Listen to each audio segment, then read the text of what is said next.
Hello everyone and welcome to episode 24 in case you missed it, and this week we have got a big episode. It's the San Diego Comic-Con last week, or this weekend, so we've got lots of news and trailers and lots of things to discuss, and here with me as always is Tommy. Hello. I actually thought we'd have more trailers than we do, but yeah, there you go. There's quite a lot of TV stuff this week at Comic-Con this year, so I think that might be why. Yeah, we don't care about But we've got another guest on, Tommy. Last week was the first time we had a guest on. that. I don't know. In case you missed it. Can't stop ourselves. And now we had John last week, a member of the Insider Network family, and this week we've got Lewis on. Hi there. Welcome. How you doing, Lewis? Glad to be here. You nervous? Glad to be part of it. Very nervous. Yeah, you should be. This is a real tough You've show joined to us for be the on. big episode. Yeah. Don't put the pressure on too much. So we're gonna go through the order as the weekend went on, and it just so happens that kind of goes from the trailers to the big panel at the end, the Marvel one. So we'll get to that towards the end. Let's start with the first one that we got, which was It Chapter 2. And this film has quickly become it would have been one of my most anticipated films. I don't think it was on my top 10, but maybe I just Not forgot that about it. But anticipated. I am really hyped for this film now after this second trailer. Yeah, it looks cool. I think what's interesting about it is they're still sort of marketing it as a horror film, and the first one just definitely wasn't a horror film. Yeah, That's what worries It me. Like, definitely it is. wasn't the horror film that made it a great film. It was the coming of age film, Yeah. which this film isn't going to It's be not because gonna have the obviously they're all coming grown of up. age stuff, you're So it's right. going to be a straight horror film. Because if it is, I don't know that I'm as interested That's in a it as I really should good. be. That's a really good. That's a really good point, But I yeah. think the one thing this does have that the other one didn't is a stellar cast. Like you've already got Yeah. like your Jessica Chastain and your like James McAvoy is like locked and loaded and ready to go in this one. So is that going to be enough to carry it for you? Like I said, it depends if it's just a straight horror film. Because as much as I love horror films, as I said, the first what made it great. Obviously, the horror was great in it, and it was genuinely scary. But it was such a great coming of age film. It felt like a proper homage to old 80s coming of age films. Yeah, That's what made it so great for me, and I don't know that this can follow in that footstep. that's a really interesting point. Yeah, I don't know. That is a really great point, because whenever I describe the first It to someone, I think picture is Stand By Me, but with a scary clown. Yeah, Yeah, Um, that's literally what I said to you earlier. Yeah. yeah, you stole that from me. Sure, I definitely made that. definitely. But I don't know. I only let myself get excited for one film at a time, so I'm only really excited for Hobbs and Shaw at the moment. But then once that's passed, there'll be Once Upon a Time in Hollywood, and then after that, it'll be It Chapter 2, I think. But let's do our normal yes, no, or maybe, as we always do on the show. I think- So this yeah. show is a big yes for me. Yeah, I think on the merits of the trailer and like leaving my expectations sort of and all that at the door. I think based on this trailer, it's a yes. It's a yes trailer for me. It's got me excited for the film. Yeah. Lewis? it's definitely a yes for me as well. Especially after, like I said, maybe it can't follow the footsteps of the first film, but even if it captures a tiny bit of that first film, then I know I'm going to enjoy it. Yeah. I think the other interesting thing is that they've released it as a final trailer. I mean, they'll obviously have the TV spots and maybe a couple of international trailers, but this is like their last big one. Yeah, that and they they're haven't gonna really shown push. much because the last trailer was pretty much Yeah. just a scene, and then this is kind of a few different like sizzles. Yeah. So I still feel like they've hardly revealed anything. I feel like there's going to be some big set pieces in this that we just don't that we haven't seen yet. So I'm really looking forward to seeing that. Yeah. So Sony, take a lesson from Warner Don't Brothers. even get me started on Sony trailers. So the next trailer we got was for Jay and Silent Bob, the reboot, and I'm gonna let you take this one, Tommy. I feel like you're probably.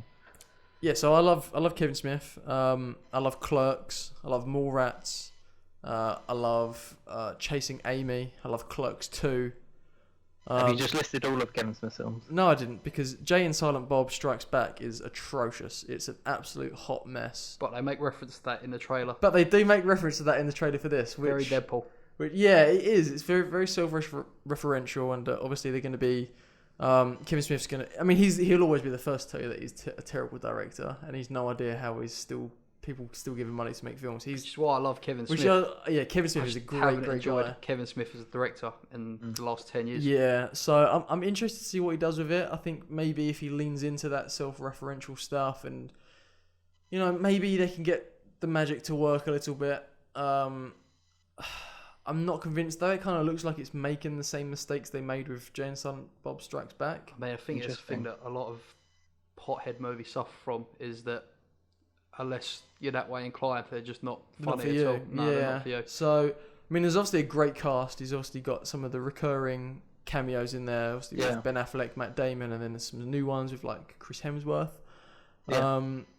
So, I'll watch it. I'm a big enough fan that I'll watch it. But I'll sort of show my hands already that this trailer's probably just a maybe for me, just in that it's probably a lot of no in there, but there's kind of enough like, oh, maybe he's laughing at himself a bit and can laugh at himself enough that it's going to be a yes. I'm just going to sort of stick it in the maybe column. Yeah, Lewis, where are you at? I'm definitely at a maybe as well. I think, like I said, I really like Kevin Smith, and he has a long time in the past made some really great films. So hopefully he can bring some of that back again. And yeah, I'm a definite maybe for it. Do you like Zack and Miri make a porno? I don't mind Zack and Miri. Yeah, Is that Kevin Smith? Yeah, it's Kevin Smith. Really? Yeah. Yeah, I like. Yeah, so he has made a film that I liked. Do you know that's the first time Seth Rogen ever smoked weed? No, it's the first time Kevin Smith ever smoked weed. Yeah, I know. Seth Rogen got him on it. Now look at him. Now look at him. Yeah, you're right. So I've only watched the first Clerks, so I've got the least amount of knowledge of all of Kevin Smith's. I guess I've watched like an episode of Supergirl that he did or something. But that doesn't really count. It's not. It's not at all.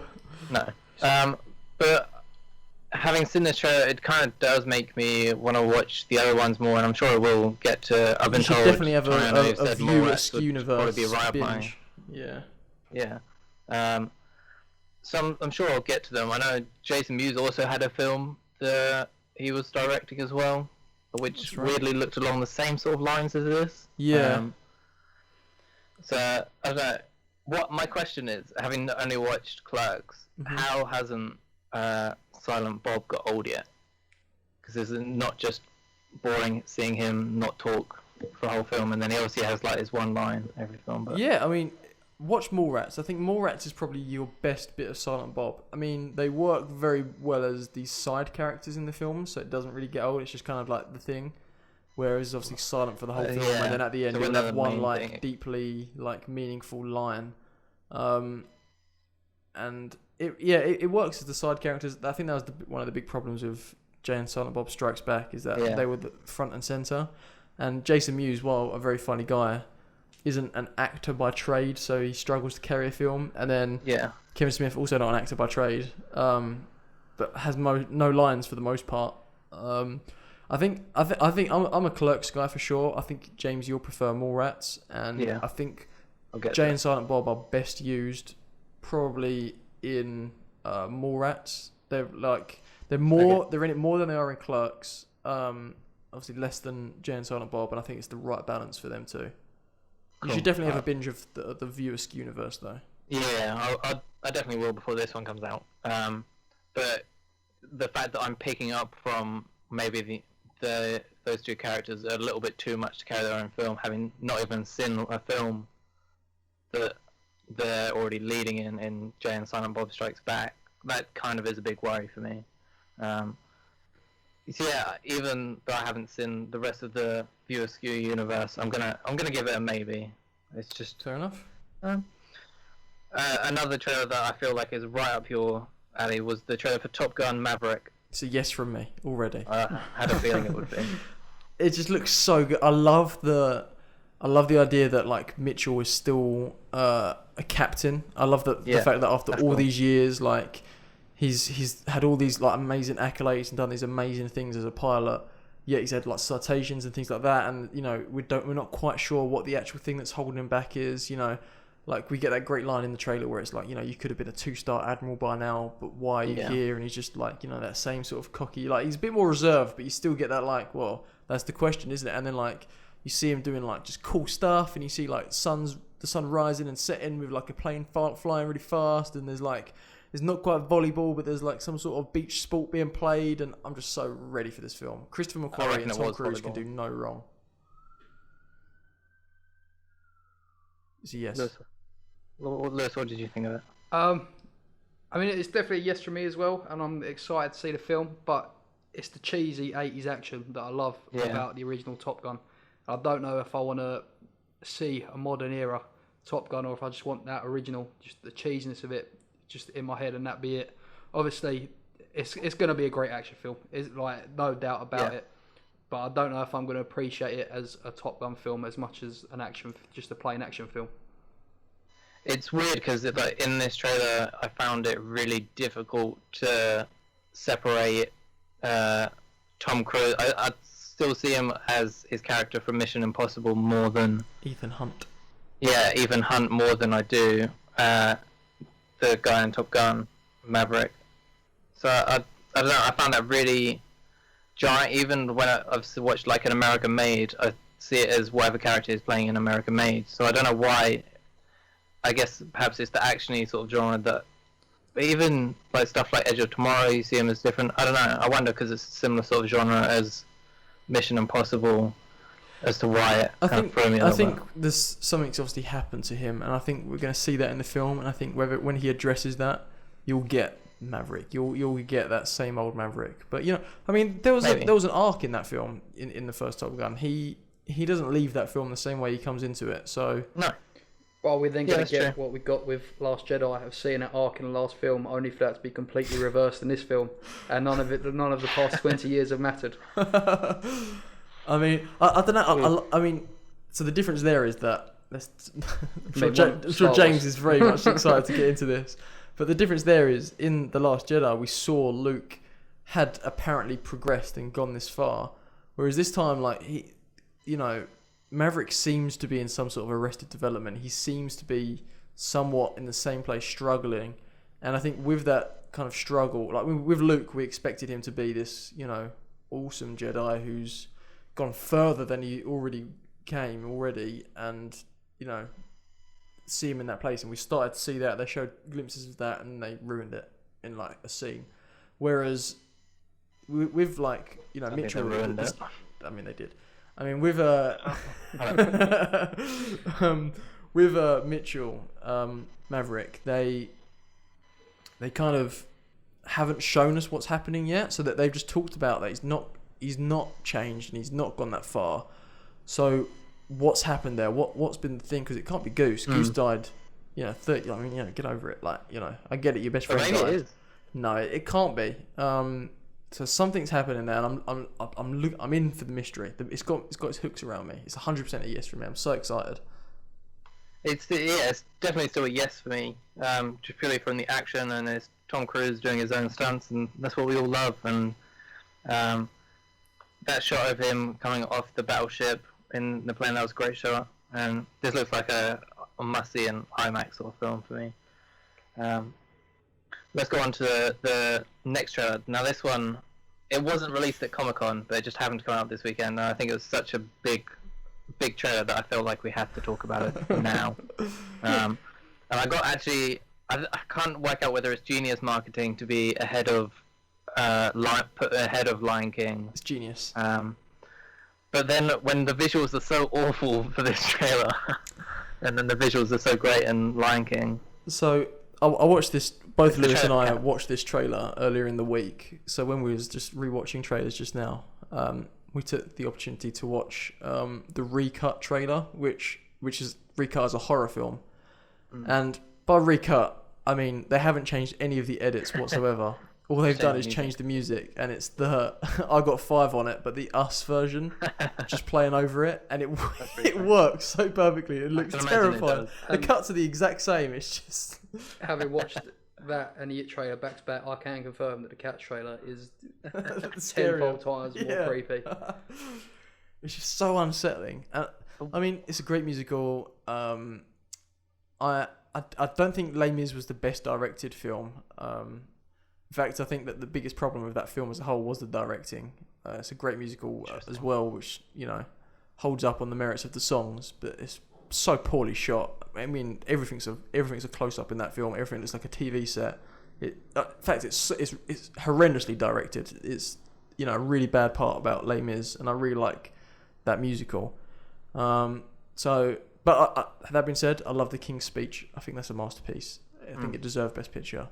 I don't think Les Mis is a bad film. Like, at least it's Badly poorly directed. But the characters in it, Russell Crowe, aside. Yeah. Like Anne Hathaway is fantastic in it, and this is Yeah. looking pretty similar. It's got a great cast again. Yeah, it does have a great cast. Judi Dench as a cat. Yeah. Ian McKellen as a cat. James Corden's a fat cat. James Corden's a fat cat. Yeah, I'm there. I'm gonna see it. Idris Elba as an evil cat. You know, not so sure about like Taylor Swift and Jason Derulo. Is that just like a cash in? Do you reckon he'll say his own name? I don't know. No, he'll sing it. Oh, that makes sense. He'll dance it. Do you know what though? I feel like this trailer, I feel like it offended every single one of my senses. You know, auditory, visual. But there's something about it that I'm just so for. I'm so like. I mean, I'm a cat person. Well, I should say I was a cat person until I saw this trailer, which made me a dog person. But there's something about it where I'm still just like, as creepy as it is, I'm just kind of interested in it because it just looks so weird. You've got Andy Blackenbauer, who did the choreography for Hamilton, doing the choreography in the film. I just don't know. I'm just so interested by how creepy and weird it looks that maybe it's one of those things that I'll end up just loving. I don't know. I think I'm gonna go yes. Yeah. Wow, that is mad. After all of that, I'm going yes. I don't know. They did a lot of the sets are all practical, and they're obviously CGI'd on the fur and the tail and whatever and everything else that a cat has. But my problem is the sizing still isn't right. The table looks way too big. And then cats don't have thumbs. How is she able to hold knife and fork? Okay. See what would happen if cats did have thumbs on. Yeah, sick advert. Oh yeah, I forgot about that. Google it, American listeners. I don't know. Yeah, there is something about it that makes me. I feel like it's more of a. It looks so atrocious. Just looking at it, I'm sure the actual story of it, and I've never seen the musical, so I don't really know much about the story of the songs. So that part of it will be fine. But I just don't know if I can look at the screen while this film is on. Yeah, I guess it is a yes now that I think about it. Yes. Lewis, what did you think? Definite no from me. I love a musical, but no, I can't sit through that for 2 hours. I just can't. I don't know what it is because I agree with you. It looks gross. It looks wrong. It's just uncanny valley. It looks weirder than like the Polar Express does.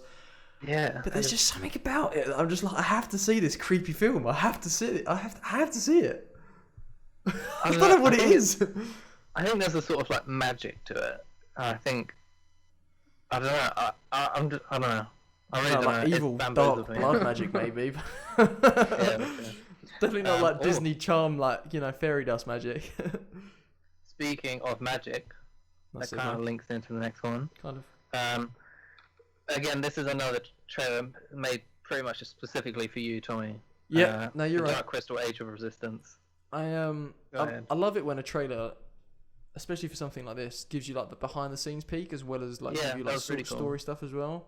And obviously with something like this in particular, because it's so much about the craft of it, they've gone back to try and make it the same way they did before. They're not trying to CGI puppets or, you know, make things look like puppets. They're just using puppets and they're all hand sculpted. And it just looks really interesting. And obviously paying heavy homage to Jim Henson, which you have to do with something like this. Like the Harry Time Murders did. Stop it. So I can't wait to see it. It's such a great cast. I'm really interested to see it. The right thing to do is to do a prequel because there's such a rich story there, and the Dark Crystal kind of just throws you in it, which I also love, and I love that you've just been thrown in it and you have to kind of pick up the lore as you go. But I think it's going to be really exciting to explore that a little bit deeper, and seeing that they're taking such good care of the craft of it, it's got me really excited. So it's a yes for me. I think I watched the panel for this one as well, and like they had Lisa Henson, who's obviously Jim Henson's daughter. They had the director of all the episodes, and then they had Taron Egerton and Mark Hamill there, and a lot of the panel was going, what a panel. Oh look, it's Luke Skywalker, and it's like, okay, yeah, we get it. And that was the panel he actually got in the Comic-Con Icon Award for 2019, which is cool itself, I guess. But yeah, it was. They didn't give too much away from the panel. I've only recently watched the film. I think I spoke about it a couple of weeks ago on In Case You Missed It, when I eventually got around to watching it. And this really does excite me. I like that we've got a puppet sort of thing. I think there's, I don't think there's enough puppets anymore. Just in After Hollywood. the Happy Time Murders, I think there's too many puppets, but I do agree with you. Lewis, are you a Dark Crystal fan? I have never seen Dark Crystal, despite the fact Tommy's been telling me to watch it for years. So this is a maybe for me if I can convince myself to watch the original. That cast has got you hooked. That though, cast is right? amazing. That Yeah. cast Cast is amazing. incredible.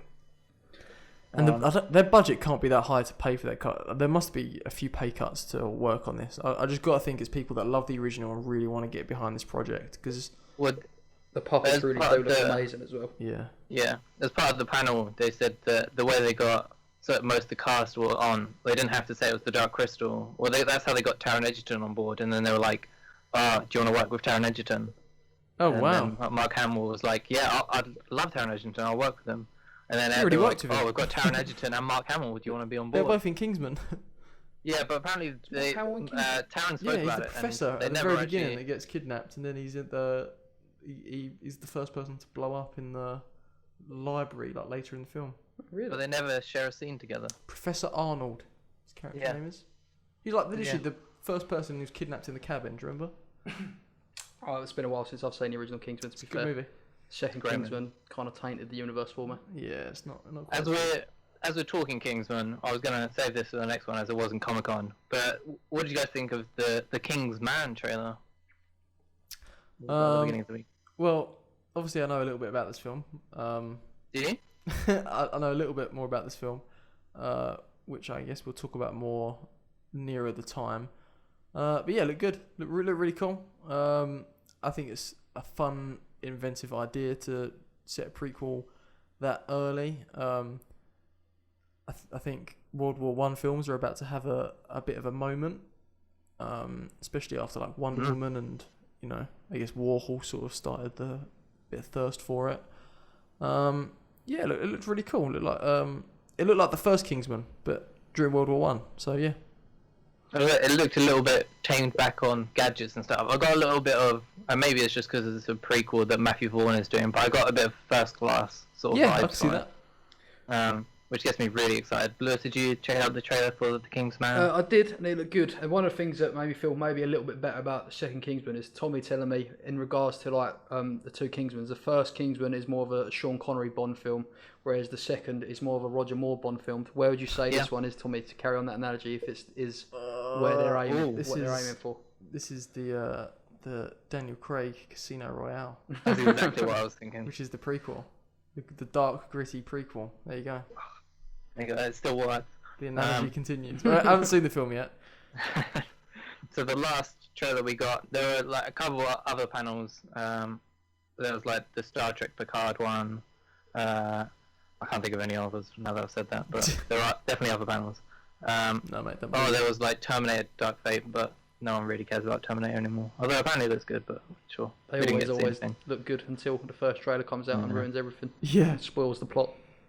But the last trailer we got was for The Witcher. Obviously, what I didn't know, I looked a little bit of this panel, but not much, that it was a book series before Yeah, the game's it was based a on game the book. series. Yeah. Yeah, I And didn't know that. this TV series is not based on the games. It's based on No. the books. Yeah, the games are a sequel, essentially. Yeah. They're Yeah. set after the books, whereas this is set during the world Yeah, of the it's books. an adaptation of the books, isn't it? Yeah, it's an Yeah. adaptation of the books, and apparently it's pretty true to the source material. Whether that's true or not, I don't know, but that's what I've been seeing.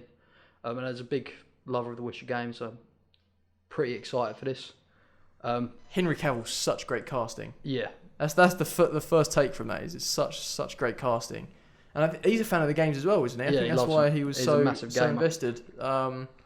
And that always really helps, I think, when you have someone so passionate about it. Which is why Deadpool works so well, because Yeah. Ryan Reynolds is just so passionate about the character. what worried me about the trailer though was that it looked very Game of Thronesy, very like based on like politics and the war between Humans. humans. Whereas The Witcher, if I want to see a Witcher TV series, I want to see Buffy the Vampire without all the teen angst. That's what I want from a, Yeah. a Witcher show. No, that's a really good. That's a really good shout. I want monster hunting. I want monster slaying. I don't want another Game of Thrones. So I've just gone through that ordeal. I'm not ready to go back into it. I think that comes down to budget. I don't know how much they're spending on this, so I think humans are cheaper than monsters, which is a shame. And I hope they're just saving the monsters for the show, and they didn't want to spoil it all in the trailers. Yeah.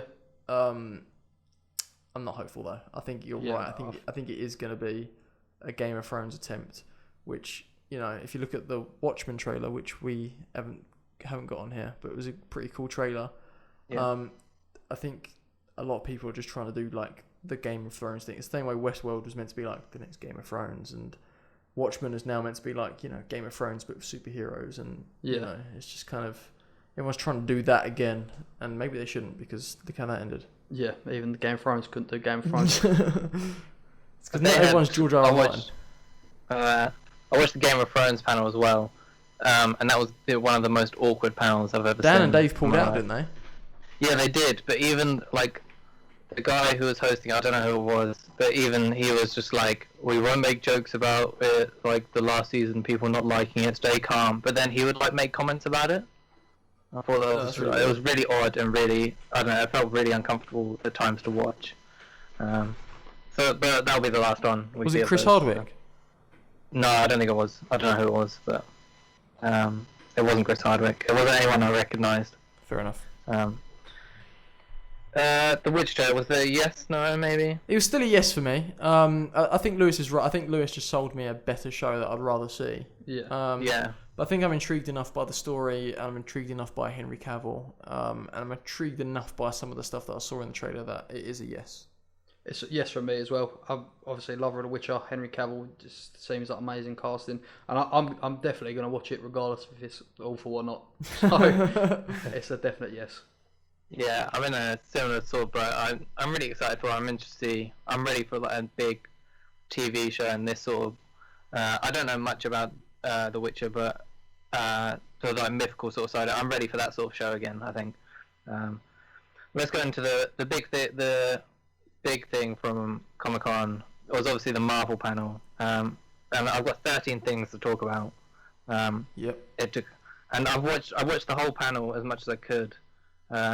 That wasn't copyrighted and there was actually sound for, or Marvel haven't taken down. Oh, what do you think? Did you see the Mandalorian trailer? The Mandalorian trailer? I'll say that as a no. It leaked at the weekend. I don't watch those leaks. Yeah, me neither. I was just wondering if you broke those laws, because I definitely didn't. It's good though. But so Kevin Feige came out on the stage, and before he like spoke about the first thing, he actually like got a load of the back staff from who've like produced and helped make these films. He brought them out on stage and introduced them to the crowd, which was a pretty cool moment. And then he told the world that Marvel I can't even talk. Avengers Endgame has become the highest grossing film of all time, and it has now officially. I think it's at 490, so it's only just overtaken Avatar. But what a big moment. Does that count with a re-release? Well, I mean, Avatar was re-released, and technically Endgame never left the cinemas. But what I will say is, I mean, I'm glad everyone's getting excited about it, because, you know, it's cool or whatever, but I just want to say, not just adjusted for inflation, because that does change everything as well. Don't drink the Kool-Aid. Just because their marketing films is the biggest and the best of all time, etc., etc., etc. These aren't the films that are selling more. You need to take into account inflation, because the way they measure films now by money is for the very deliberate reason to use the marketing ploy of saying, look, our film is the highest grossing, because they can keep on saying that. If you go by, so what they used to do is they used to measure films by how many seats were sold and how many tickets were sold, because it was just a finite number of this film sold 30,000 tickets, and then you can say it filled 30,000 seats, whereas ticket prices and, you know, things like 3D ticket prices being more, and then natural, you know, roughly 1% inflation a year, all these different things to take into account kind of throw all the dollar numbers way off. So I mean, it's an achievement, yeah. I don't think it's as big an achievement as everyone's making it out to be, and I think the fact that they came out and announced it at their panel first shows you that it is just a marketing thing. And I don't know why see, this is something that kind of bothers me. I don't understand why fans feel the need to use box office as a score in some kind of game, as if movies are sports now. Because I'm a very big fan of movies, and I'm a very big fan of sports, and they're two very, very different things. And there's a competitive and gaming aspect to sports, and it's made it a very financially lucrative industry. And films can be for many different people in many different ways, but I think first and foremost they are an art form, and they're made to be art. Whether that art is a slow think piece, or whether it's dumb action and entertainment, it's still art. And I think the assigning of like these numbers and box office totals to that to compete, whether it's Marvel versus DC, or Disney, Pixar versus DreamWorks, or whatever. I think it actually creates more problems than it solves, and I think it's kind of people falling for the marketing tricks that they're kind of throwing out there, and it just worries me a little bit. And I don't want to see, because they don't care if Endgame makes more than Avatar. Guess what? Disney owns both, so it really doesn't matter to them one way or the other. All they've done is create this game and create this sports system so that people out there who have commented online saying that they've seen it 5 times just so they can get it over the line, or they've seen it 8 times so they can get it over the line, they're taking your money. And you could be spending that money to go and see another film that you haven't seen before, that not many people have seen, that films like that aren't getting made anymore because you're not seeing them. And I think you just need to be very, very careful. Disney aren't hard up on money. So if you want to go see this film twice because you really enjoyed it, that's fine. If you want to go and see it 4 times just because you want it to make more money than another film that Disney own, I think it creates real problems for the industry as a whole. Because you can say what you want, and I can say what I want here, and you can tweet what you want or whatever, but the only way these studios are going to listen, and the only way these studios are going to change anything, is if they see how much money they're making. So that's my little piece on that. I don't like it. It's like a barometer of how good a film is, because Avatar's a perfect example. Avatar's not a great film. It was a technical marvel for the time. It was the first 3D film I've ever seen, and it was amazing. Technologically, it's astounding. As a film, it's fine. Yeah, like it's got no business being, well, as it would portray itself, the best film of all time because it's highest grossing. It's not the case. Almost all the Transformer films are $1 billion films, and they're trash. So it's not a barometer. I think the whole sporting... I mean, you're a sports fan as well, Lewis, and James. I mean, it's just... What do you think about the way they're mixing like that? Because that is how people are perceiving it. People are on teams when it comes to films, and it blows my mind, because the only teams really are us and them. I mean, it is a really good point, and I think you can say the exact same for like Rotten Tomatoes scores or IMDb scores or whatever. You get people who... And it's the sort of people that were like... poo-pooing Captain Marvel before it even came out. Yeah. I think the difference there is there's a way that Rotten Tomatoes scores, or critics reviews in general, and this is me defending us as film critics. In that there's an art to it as well, but 2, there's a benefit to it for audience members. You're not meant to look at Rotten Tomatoes and compare it to films that you don't like and say, look, this one, da-da-da-da.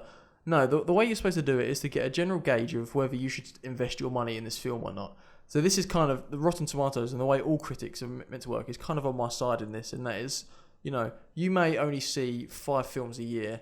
Is this one of them that you should see? That's basically what they need to boil down to. The way I view Rotten Tomatoes is to get a general sense of what everyone's saying, and what audiences and critics all sort of think. But if I was not to see every film and I was to choose 10 films, I would find a critic that I agree with 9 times out of 10, or as much as possible, and then I would see what they think of it, because I know I agree with that critic.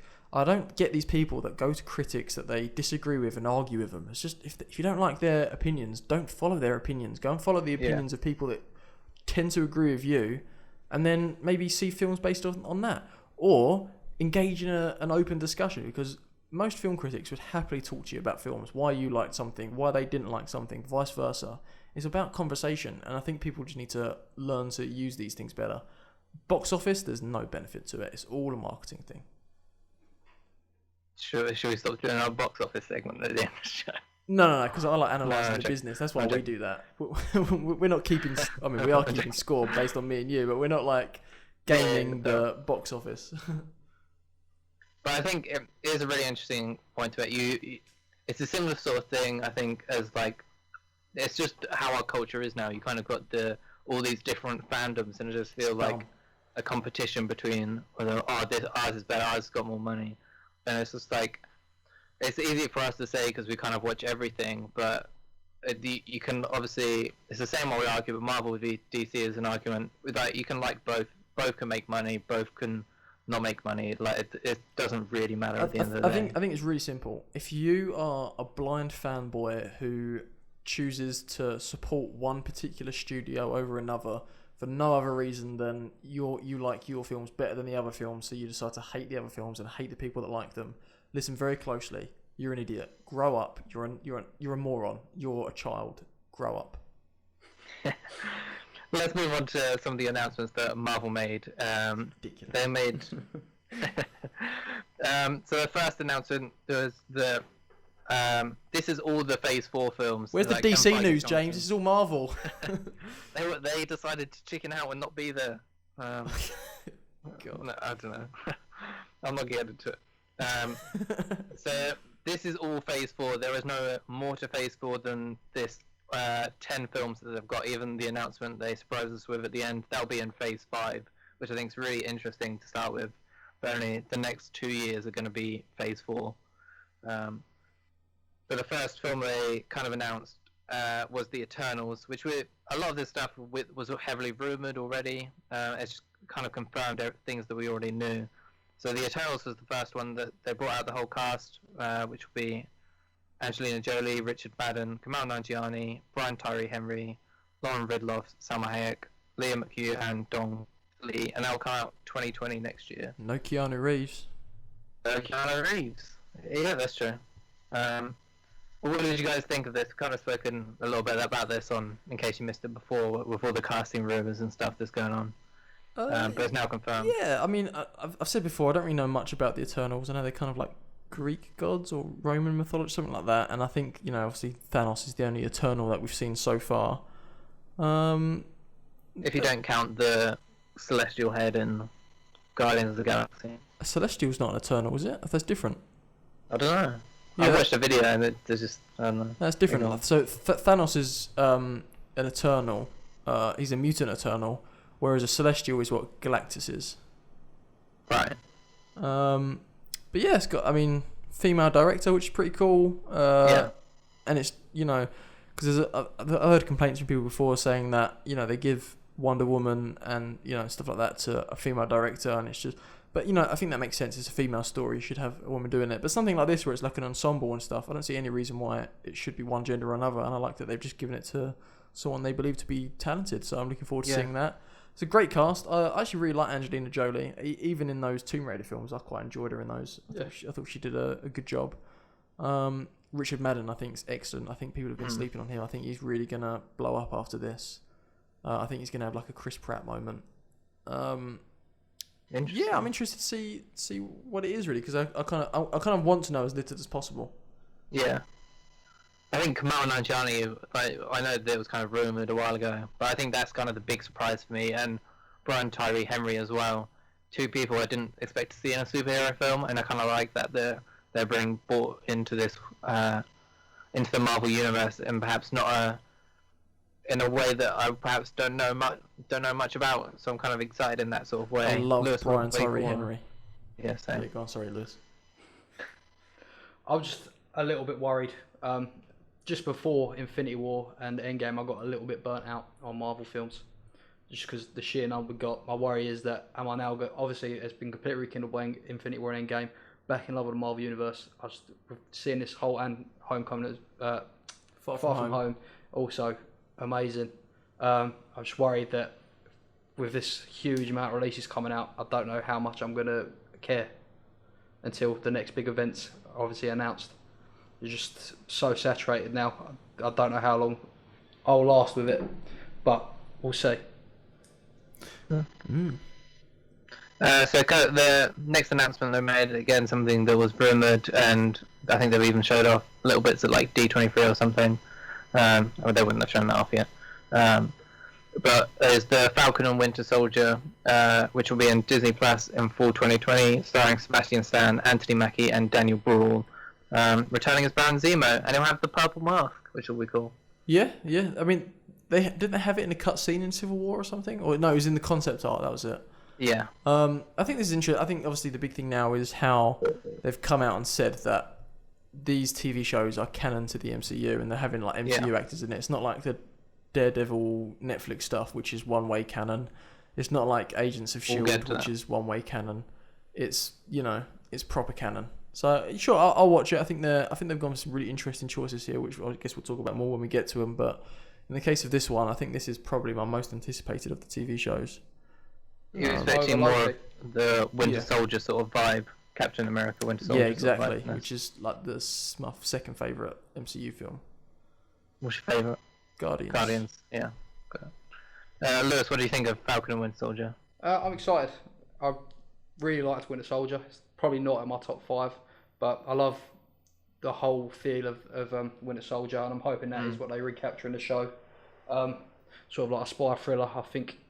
Yeah. That's an interesting way to go with the show. And their relationship as well is really funny. Yeah. Even on stage, they were like when they got up there, which we can talk about a little bit. Anthony Mackie passed the shield to Sebastian Stan, and then Anthony Mackie was like, "No, I want it back now." And then I think it was Jessica Chobot who did the moderated the panel. She asked them a question, and then Sebastian Stan answered for Anthony Mackie, and then the other way around as well, which was fun. But they're both such great personalities to have, and I'm really interested in what they do with the Winter Soldier going forward. I imagine he will get the shield at some point in the show. I think they'll probably both have it. So I'm really interested to see what they do with this one, and I hope it goes more into that spy thrillery sort of TV show. And I think that'd be really interesting to see what happens to that. Do you remember a few episodes ago when I pitched what the Agents of S.H.I.E.L.D. show should have been? Yeah. That's what I want this to be. That's what it should be. Yeah. A proper just espionage spy thriller. Interesting enough, I don't know if it was just before Comic-Con or at Comic-Con, they announced that Agents of S.H.I.E.L.D. is coming to an end after the next season. Surprise. Which is Disney Plus related, you imagine? Probably, yeah. Probably just consolidating. Yeah. And it now that Kevin Feige's got full control, and that just wasn't a Kevin Feige move, so. Yeah. The next film is, I think, looking down the list, might be my most anticipated film that they announced, which is Shang-Chi and the Legend of the Ten Rings. Yeah, some retcon happening here. A big retcon. And they're like, Kevin Feige, they showed, you could see the Ten Rings in this film and this film, so we had it coming all along. And it's like, yeah, okay. They first mentioned the Ten Rings in Iron Man, to be fair. Yeah, but then obviously you have the ruined it in Iron Man 3. And then they did All Hail the King, which is a great short. But they said, the real Mandarin's out there, and we're finally going to get him in Shang-Chi. Yeah, I mean, and Magic's kind of more established in the world now, so. Yeah, I guess it's just a shame that we'll never see the Mandarin and Iron Man face off, his greatest villain. Magic versus science, because we just got Iron Man fighting, boring, people that he'd annoyed in his career, getting revenge with their form of the technology. It's just, come on. I'm really interested to see how they do the Mandarin. I probably would have, but I would like that film. It was the same problem I had. I think I spoke about this on the show before as well. It's the same problem I had with Age of Ultron. The villain that they pitched to me in the trailer is way better than the villain in the film. Oh yeah, 100%. Especially Ultron. It was so scary in that trailer. Terrifying. And that you got Tony Stark, the robot. Yeah. Stupid. So we've got a few actors for it. We've got Simu Liu, or Liu, I don't know how you pronounce his name. I'm probably going to butcher all these, to be honest. But he'll be Shang-Chi. And he was only cast on Tuesday, which is cool. But they wanted someone with a martial arts background instead of getting someone like whatever the guy from Iron Fist is who didn't know any martial arts. Yeah. And then you've got Aquafina as well, who will be in the film, which is great. I've heard great things about The Farewell. Yeah, that looks excellent, that film. And she's been great in everything I've seen her in anyway. Yeah, and she's blowing up. Or she's going to be in the next Jumanji. Yeah. And then she'll be in this as well. And I'm really excited to see what they do with this. And I think it could be a lot of fun. Is she I in want Dark to see a good Crystal as martial well? arts film. Sorry? Is she in the Dark Crystal as well? Yeah, I think she is. Yeah. Good for her. Yeah, she gets about. The next announcement was WandaVision, with probably the worst title on the list. I like it. I'm into it. And I like the weird retro 50s kind of I like that, font, and it's just like, yeah, like WandaVision. What is WandaVision? It just feels like some crazy like zany thing. I'm all about it. And we'll get onto it in a little bit about the future of Scarlet Witch particularly.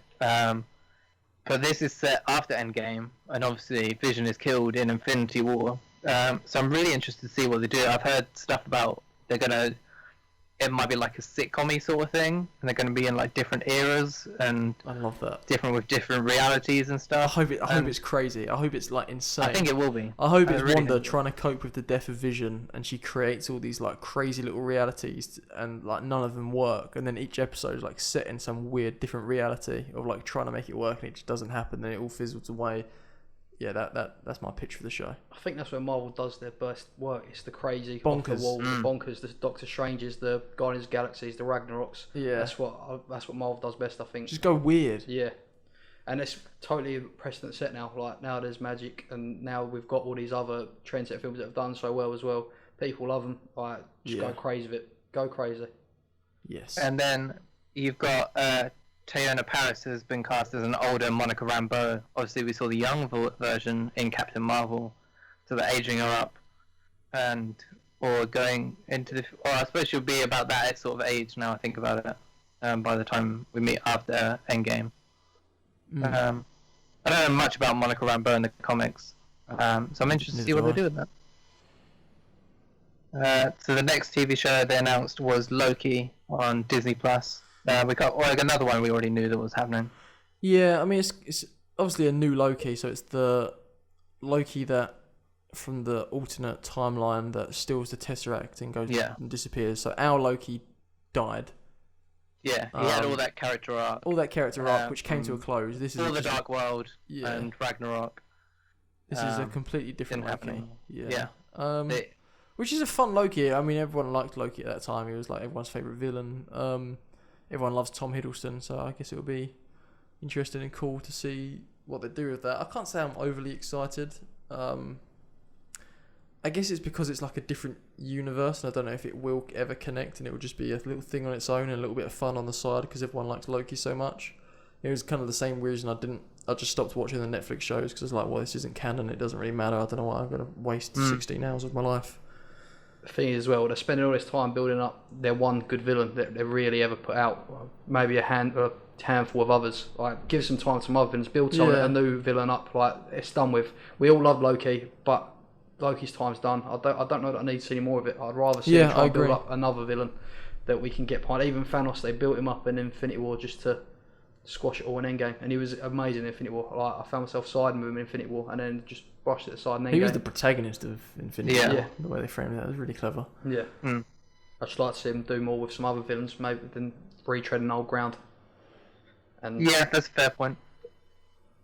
Well, if I was to choose an MCU villain to have a spin-off show, I'd probably take Killmonger. Yeah, Killmonger. Yeah, that's exactly what I was thinking. Away. Yeah.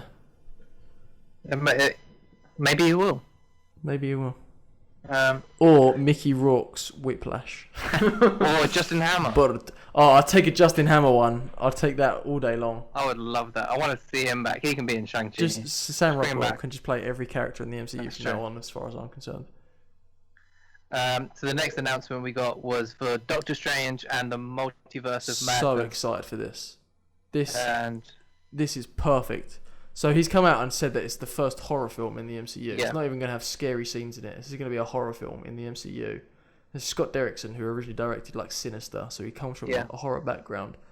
And obviously we're getting the multiverse in it, which is exciting. We've already seen like ties of the multiverse, and things like that in the MCU so far. So Yeah. to really go fully into it, and I feel like this is where we're going to start leading into the Fantastic Four and the X-Men from now on. Yeah, I was going to bring that up. So Because Scarlet Witch is going to be in it, and people were wondering whether through her show, if she goes a little bit crazy with the Vision, whether there could be a sort of House of M sort of situation, and maybe this is how she says that she wants to bring mutants into the world, and that's kind of how they bring mutants in the MCU. I love that they're not going to call them miracles anymore. Going to be mutants finally. Yeah, this just sounds, again, it's like we were just saying, it sounds bonkers, it sounds insane, and that's what I think is going to work. Yeah, as much as I like to see like the Doctor Strange being in his element and getting to do all the weird stuff that we got to see him do in Endgame and in Infinity War, which was cool. They said they're going to break him down again. Now that he's been on such a high and can feel like he's just saved the universe. So I think that's a really interesting way to go. Do you think we'll see Baron Mordo in this one? Do you think Chiwetel's come back? Maybe. I think probably. He's- Yeah, I think probably we will. Or do you reckon they'll save him for a third Doctor Strange? I don't know. I don't know if he's that big a deal, is he? To do No, that. I feel like no one really. I feel like they could just miss it out and no one would notice. I feel like no one's really talking about that. I don't know. No. But I really like that Scarlet Witch is going to be in it. I think that's she's Good one of my mix. favorite characters in the MCU. Underutilized as well. More at this point. Yeah. Scarlet Witch. I think they're going to start building towards maybe a House of M now, aren't they? Yeah, Phase 5. that make a lot of possibly. sense. So the next one we got announced, another official confirmation, is the first animated series in the MCU, the What If stories. Yeah, this is crazy. This is really cool. I really like this, and they're going to have Jeffrey Wright as the Watcher, narrating all the stories. Yeah, which is interesting because I liked that Stan Lee was the Watcher. Yeah, are there not more than one Watchers? Yeah, but they kind of made Or Stan Lee servers. the main one that was, had all these different appearances, but he was like meant to be the main one that we sort of knew in the comics. I mean, Jeffrey Wright's great casting for the one in the comics. He looks just like him, and I imagine he would sound how I would read it in my head. Yeah. I feel like it kind of undoes that like cool thing, but I'm fine with that, I guess. Is this a And response you think to Sony and Spider-Verse? Maybe that's a really good point. It's the one place that DC's Ooh. really still outdoing Marvel at the minute. Yeah, Is that's a in very their good point. animation. That's a really good point. I didn't think of DC that. animated films are great. Obviously, Into the Spider-Verse won the Insider Awards last year. Oh yeah, that's the big award they won. Won the Benjis. Yeah, it won the Benjis. Yeah.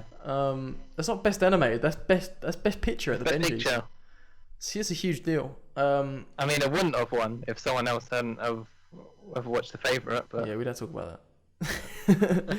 I think this is a great idea though, because I think the what ifs are some of the it's just really fun. Like, I mean, what am I always saying about what DC should do? Just tell core original stories, and I think this Yeah. really allows Marvel to just let their hair down and just have some fun.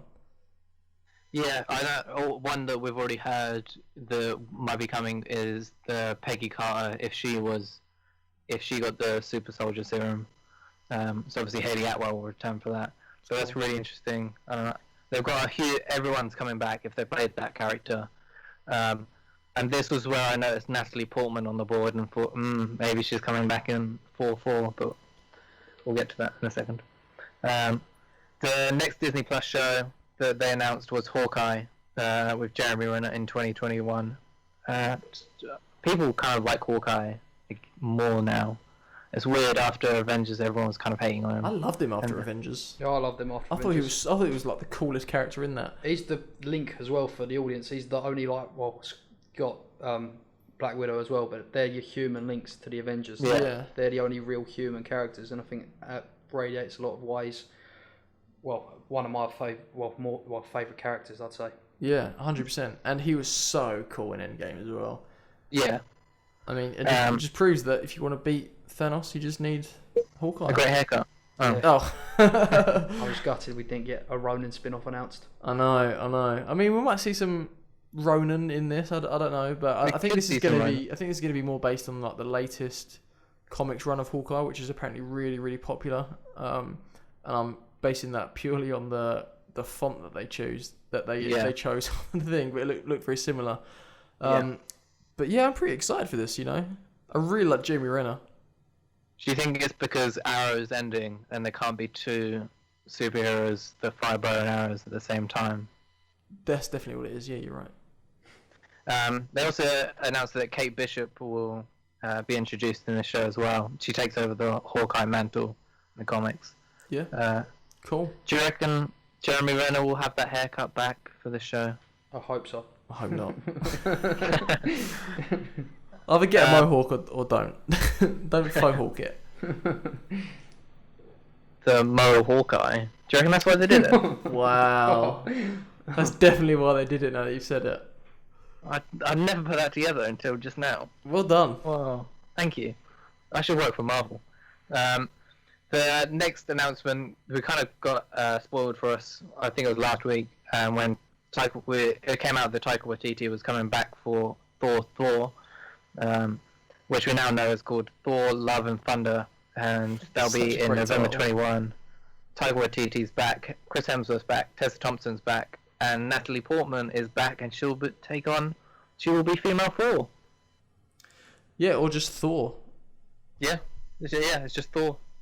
Which I love. I think that's really cool. I mean, Yeah. people always moan about how, because people are stupid, so people always moan about how, like, there's an agenda and they do all this stuff. They should be true to the comics. Well, this happened in the comics. This happened years ago in the comics. So, like, you can't have your cake and eat it too. So just grow up. Natalie Portman is a fantastic actor as well. Right. So Actress. so are you saying you don't just want a great actor to play a great role? Like, stop it. I think this is amazing news. I think we're so lucky to have her back, because I think they kind of treated her a bit badly. They kind of didn't give her much to work with, and if I was in Thor: The Dark World, I probably wouldn't want to come back. Chris Hemsworth nearly didn't. So I think She was lied to on Dark World as well, weren't she? She was promised it was being given to this female director, which is why she signed up for the sequel. They took it away and forced her to see out the contract and perform in the film anyway. Yeah. So her relation's a bit. She's definitely how they got her back, but this will give you a leading role. It's going to be amazing. I think it's a similar sort of thing as to why Chris Hemsworth got back on board. I think Ragnarok really brought him back on board in the role. Oh, you could tell he had a and the amount of blast. fun. He had a great time on that. Yeah, I reckon Natalie Portman saw that and thought, oh, there's this new energy with Thor now, and that makes it way more interesting. Do you think we're going to see a whole team of Thors? Because I reckon we're probably going to get Beta Ray Bill in this film as well. I'd be down for that. I mean, they've I kind reckon we will. of been getting nearer and nearer, like Beta Ray Bill. So I feel like we'll probably finally get him. It makes sense. Yeah, I'm really excited. I mean, at the panel as well, Tessa Thompson. I guess this is like really big news, really. Yeah. Confirmed that she's playing the first LGBTQ plus character in the MCU. When she said, now that I'm the king, I need to find my queen and stuff like that. And there's kind of rumors and speculation around that already. So I guess it's quite cool that she's come out and confirmed that. It's great for these people to have representation that we often take for granted. So yeah, I think it's really exciting all around. Honestly, they could have just showed me that title with the font, and I would have just that title was I'd have amazing. pre-ordered my ticket there and then if I could. It's so good. I can't wait. Going back to the Tessa Thompson stuff, I wonder now that we know her character is lesbian or Bisexual. bi, whatever, homosexual. Bisexual. Whatever she is. I wonder if, because a lot of people shipped Thor and Valkyrie in the last film. I wonder if this film Valkyrie will be going after Natalie Portman Thor. It's an interesting love triangle. Yeah, that'd be fun. I'd like that. And make Chuck Corgan there as well. So the last film they kind of announced, and they showed some footage for, but we didn't get, was for Black Widow. It's already been shooting a month. Yeah, this was the worst surprise ever. Yeah. Because everyone knows it's been filming for the last month. Everyone knew it was coming. And I don't know why they left it till last either, as if it was like some big, like, guess what? Like, yeah, look, we know.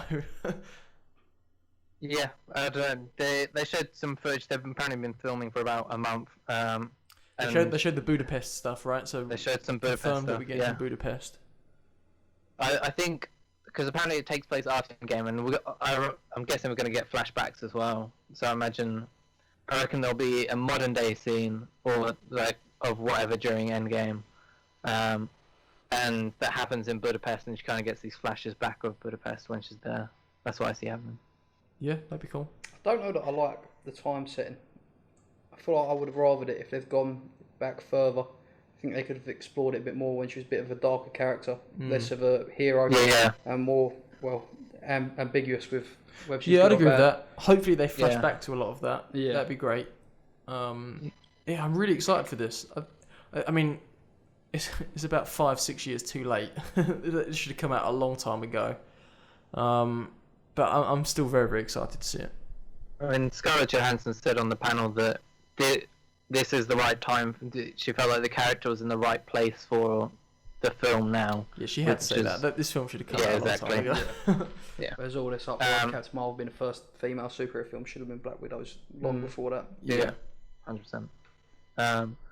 And then everyone took to the stage, and Kevin Feige dropped some stuff about Black Panther 2, Captain Marvel 2, Guardians 3, Fantastic Four, and Mutants. They're all on the way. That looks like it's going to be Phase 5 now. Yeah, I think you need the multiverse of madness to happen before you can start bringing that sort of thing into it. Yeah. And then he brought Mahershala Ali out on stage, two-time Academy Award winner Mahershala Ali onto the stage. And he got him to. They all had Black Widow hats, and he had a different one. He had one that said Blade on, and the place goes nuts. So good. This was a real mic drop moment right at the end. Yeah. Just drop the word Blade and a perfect actor to play him. Yeah. I guess he won't be playing Silver Surfer now, like you cast him, James. Well, we've got Common to do it, so it's fine. Yeah, we've got Common, which is my casting, so that's all right. And we've still got him in the MCU. This is really exciting. I'm a huge Blade fan. All of our friends are huge Blade fans. Of all of them. Oh, even the bad ones. They're so bad they're good for me, and they're proper 90s classics. So I hope this can capture that, and the same way like Thor Ragnarok is kind of like 80s nostalgic, the same way kind of Guardians is as well. I hope they just go full 90s and just keep it in that place, because that would be amazing. They probably won't. They'll probably make it, modern and contemporary and all that sort of stuff, but a part of me just wants it to be a 90s throwback. How do you think vampires and monsters will fit into the current MCU? I think monsters fit in there fine. Vampires is a bit of a Yeah. it's going to be a bit of a stretch. But they've got like Viking gods in there and stuff, who knows? Yeah. Do you reckon we'll get a scene in a nightclub where it It starts rains raining blood. again? I hope so. I hope so. I hope someone steals his sunglasses and later in the film he chops their head off. The head goes flying, then the sunglasses go flying, and then in slow motion he catches them and puts them on. That's all I ask. I hope Do you we see a reckon Mexican Dracula. we could see Wesley Snipes in this film? Maybe. What if he played? What's his name? Whistler. Sure. Yeah, something like that. That'd be cool. That would be cool. That would be really cool. Isn't he my a bit worry about this hard to work is- with? Maybe So you wouldn't want to do that. Maybe he'd only want to do it if he could play Blade. Yeah. And I think they're probably in slightly better hands with two-time Academy Award winner Mahershala Ali. My worry about this is them doing it instead of the other ones are obviously, I don't know what, 15 or R-rated or whatever. I don't know how you do Blade as a 12A PG-13. I wouldn't want to see it. If they bring in Blade, I want to see an R-rated Blade. Yeah, but I don't know, I'm in the same sort of boat. But I wonder then, do they do it as a TV show? Do they do it as a film? Do they do it? I don't know. We don't know much about it. Maybe but- they just drop it as a film. I don't know. I think we need to see a lot of stuff like that, especially with what they did with Deadpool and stuff. So Yeah, exactly. I was just about to bring up Deadpool. If they're going to continue to do Deadpool 15, and if he's going to fold into the MCU, which I imagine he will, later down the line or whatever they're doing with him, I think they can take a risk with Blade and do it. I don't think you're going to get many children wanting to watch someone killing vampires anyway. But maybe they do. I don't know. maybe. But that was the Marvel panel. Which is your guys' favourite bit of news from that? Which one are you most looking forward to? I think. I think Thor: Love and Thunder. Yeah, same for me. If maybe Blade. Yeah, Just 'cause it the way depends it what was Blade's shot. gonna be. Yeah, Yeah. But I feel like I Yeah. know what Thor: Love and Thunder is gonna be, and I feel like I love it already. yeah, I know Yeah. that. I love it already. I'm also special shout out to Doctor Strange and the Multiverse of Madness, because not only does it sound like crazy, which I love, like the fact that they're going horror really interests Yeah. me. I hate horror films. I don't hate horror films. They're not for me. That's a film as well that's going to be integral to like the Yeah, phases going forward. Yeah, I just hope it's not like a Dark World though, where it's just for exposition. They forget Yeah. about the film. I'm interested to see that. Yeah, I think apart from the ones, I'd probably say Thor and Doctor Strange are up there. The other one that I'll give a shout out to is Shang-Chi. Just seeing the Mandarin and what they're going to do with that, the martial arts sort of side of that, I'm really interested on that. If the Falcon and the Winter Soldier is like the Bourne trilogy, but on TV and with those two characters, then that will be like the coolest thing. Yeah, we will see. So let's go into box office.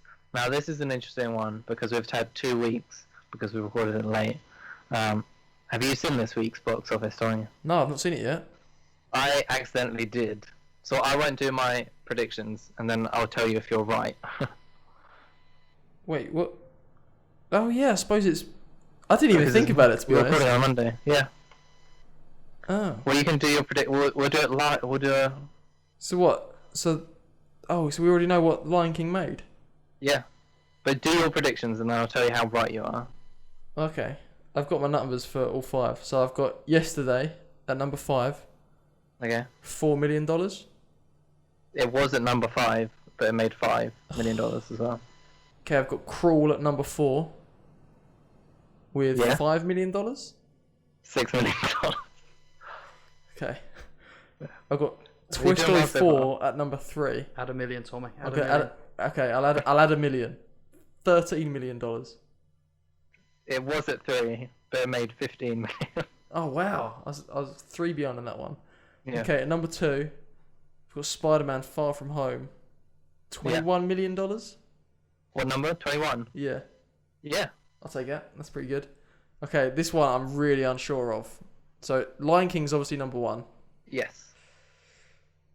I've gone big, but I feel like I could have gone bigger. I've gone Go. 175 million. What if you'd gone bigger? If I'd gone bigger, my initial reaction was 185 million, and then I thought that was crazy. Take 10 off. What if you'd gone bigger than 185 million? Shut up. Is it 190 million? 191. Wow, that's Which is insane. huge. That's crazy money. That is bananas. That is $100 million more than Guardians of the Galaxy made opening weekend. You just know that off the top of your head. I know it made 90 million opening weekend. Yeah. Oh. What a weird fact. Sorry, I enjoy analysing box office, James. No, I don't know if you cool. noticed. I do it every week. I don't remember that sort of thing. I mean, do I give you a point for that? I feel like I probably should have. I mean, I don't know. What would you have guessed? I don't know. I really don't know. I didn't think about it. Sure, you can have a point, and then we're technically tied up anyway, because I got the box office the week before. Yeah, you did. I think my numbers were closer again, but you had more in the right order. I had 2 out of order. Yeah. So yeah, we'll then do the predictions for next week on next week's episode, I guess. Yeah. Wow, that's crazy. 191 million. That's huge. Yeah, that's huge. I mean, we've got a I guess review people coming love The soon, Lion King. so you can hear what we think of it. Yeah. I'm gonna say, not to give the review away, I'm gonna say it's probably gonna have a 60 to 65% drop next week. Is that too much? Do you think it's I gonna don't know go what up they've put 50? out. Yeah, I think probably around about that. What's opening next week? I don't think there's anything actually apart from like. Nothing- Hold nothing on. that's going- Oh, it's got Once Upon a Time in Hollywood. is Yeah, that's opening. not the same audience. No, but it is. It's still an audience. It's an audience. I mean, you're not wrong there. Yeah, but they'll still drop. I don't think. I don't know. We'll get into it next week's episode. So that's kind of it for this week's episode of In Case You Missed It. If you didn't check out our Tommy, you did our top 10 musicals, which was out during the week. Yeah, it's a good one. Apart from so. missed out Labyrinth. Yeah, I don't know if it's a musical. I've been thinking It about is. it. I don't know if it's a musical because It definitely is. the only singing in it is David Bowie singing, and I kind So of you just feel think it has like to be an ensemble? I kind of feel no. I just kind of feel like it's not like breaking the story for him to start singing. I feel like it's just him singing. Fair enough. I can see that. It's still a musical. You know, like I feel like if there was like a film of the Insider Network, and we all broke out into song, that's a musical, right? And we're like further in the story and stuff. But I feel like if there's a film about the Insider Network and I just sing all the time, I feel like that's just a film about the Insider Network and Tommy's just singing all the time. You know, I feel like it's not a musical. Do all the other films on your list adhere to that rule? Are you about to tell me that they don't? I don't know. I generally don't know. Right, live on air, we will find out because I've got Go it on. right here. And by right here, I mean somewhere around here. Here we go, right here. La La Land, yep, that Yeah. adheres. Grease, yep, 100%. Yep. Willy Wonka and the Chocolate Factory, 100%. The Umbrellas of Cherbourg, yep, completely falls within that. Does Willy Wonka? Yeah, does Willy Of course it Wonka? does. They all sing. Yeah, but like, Oompa does it Loompas further and the Willy plot? Wonka. No. Cheer Up Charlie. I've got a golden ticket. Oh yeah, no. Yeah, thank you. Rocket Man. An American in Paris. Yeah. I've The Wizard of never Oz. West Side Story. Mary Poppins. Singing in the Rain. Please. Yeah. It all I guess. appears. So that's the Tommy Taylor Green rule of musicals. And if you haven't seen that top 10 yet, I've just spoiled it for you. Oh yeah. Yeah. Oh well. Oops. They should have already watched it anyway. Then we're going to In Focus out during the week. Hopefully. Should I say what it is? Yeah. So because of The Lion King, the main lion himself is Donald Glover. So that'll be this week's In Focus, looking at his life. Yeah, I mean, obviously I've already seen the episode. Yeah. I kind of just hate Donald Glover and how good he is at everything. Everything. He is kind of just bothers me. amazing. He sings, he dances. Stand-up comedy, He like can written act. comedy, he can act. His music's He some of my can write. favourite music. It Quintuple threat. just kind of annoys me a lot. Yeah, I do love him. I love him. He I is love the him, best. but he's the worst. No. So that's it for this week's episode. Go and check us out on Facebook, on Instagram and Twitter. Instagram at Insider Network, Twitter at Insider Network _. And subscribe on YouTube and Spotify and iTunes, and go and rate and review on iTunes, and maybe that'll be important in a couple of weeks, who knows. Lewis, where can people find you if they want to follow you on Twitter or anything? They can find me at LewisCotter94 at. Simple as that. Funny Twitter handle. You can find me at Mr. Titsy Green, and if you're a petulant child, then grow up. And follow me at Floodgate28, and we will see you next Sunday. Or, yeah, well, Sunday. Bye.